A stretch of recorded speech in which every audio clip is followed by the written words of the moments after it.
fine, it's interesting. And I was like, I want to do something. I want to go back to our roots. I want to shoot something that's difficult. I want to get out of this pandemic mindset, the safety mindset. Let's go shoot Tanzania, Zimbabwe, Egypt. So we did Zimbabwe first. Awesome. Lovely people.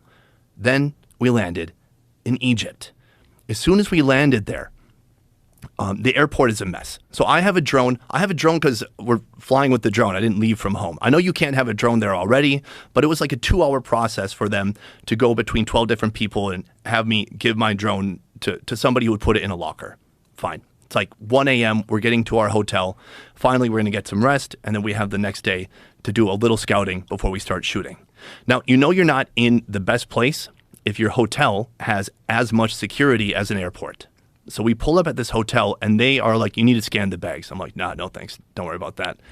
They're like, yeah, we're scanning all the bags in big, giant scanners outside the hotel. So every time you walk into this hotel, it's like you're going through airport security. Is that all hotels in Egypt? It's the expensive ones. And so we were in a decent hotel. Are you in Cairo? Yeah, in Cairo. And so they scan our bag. They see a bunch of wires inside because we have all of our chargers. And they open the bag, and then this is where the shit hit the fan. So they open it up. The first thing they see is 4 walkie-talkies. So it turns out walkie-talkies are illegal to have in Egypt. For me, I couldn't understand this. It's like, but I have WhatsApp, I have the internet, I have Messenger. What's the big deal? Well, the big deal is there's been 2 revolutions in the last 11 years. The government can turn off the internet. They can't turn off your walkie-talkies. And so they're scared of journalists, and they're scared of more uprisings in the future. And so the police, the government, everyone there is very, very controlling. And so for the next 6 hours, from about 2 a.m. to 10 a.m., my team had to sit outside the hotel in the cold, and we were questioned nonstop about, why are you here? Why do you have this gear? All these questions. Meanwhile, we said we're going to have a permit. We're getting it tomorrow. Can you just show them your YouTube channel and your bandana? Oh my God, the bandana would have sold it. So I mean, like, look, it's me. This guy. Oh my God, and the night manager of this hotel. I hope to one day find him and choke him out. This guy had no business questioning us, and he said, "Well, you all 4 travel together, right? So it's 2 camera guys and my producer Liz and myself." And he's saying, well, show me all your passports and the country that you've been to, and all the dates need to line up in every country. And it's like, even if we all met today for the first time, what we're doing still isn't illegal. And we showed him the channel, everything. I said, I'm here to review food. I'm not doing anything else. We'll have our permit tomorrow.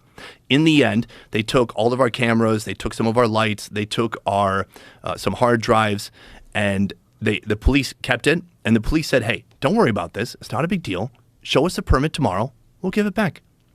It's like, all right, frustrating, exhausting, go to sleep. The next day, we got the permit. I go to the airport. We spend about 4 hours, 5 hours there. They won't give it back. What are they saying? Egypt is a country of intense bureaucracy. Layers and layers of people who don't want to stick their neck out for anybody else, and who don't want to make decisions. And at least that was my experience there. And so it took maybe 2 or 3 hours just to get access to customs. When we finally got, we had to go. It seems all so pointless. It's like government jobs created so people have something to do. We spent an hour just to make a name badge that said we had permission to be in customs just for, that one day. A plastic badge with my face on it. Cool, super efficient.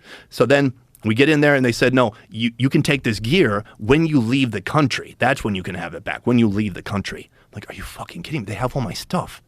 And so at this point, we go, we have one option left, which is that we can shoot on this. We have the iPhone. I can go buy another iPhone, and we still had some microphones that they didn't take, and lights. It's amazing. They took my lights, right? I just went to the store and bought more lights. I don't know what the point of taking my lights was. So it seems like everything's going to be okay. In my head, I'm still stuck on this idea of I still want to make a positive series about Egypt. The people overall were friendly, not the officials, but the people. The food's really interesting and delicious.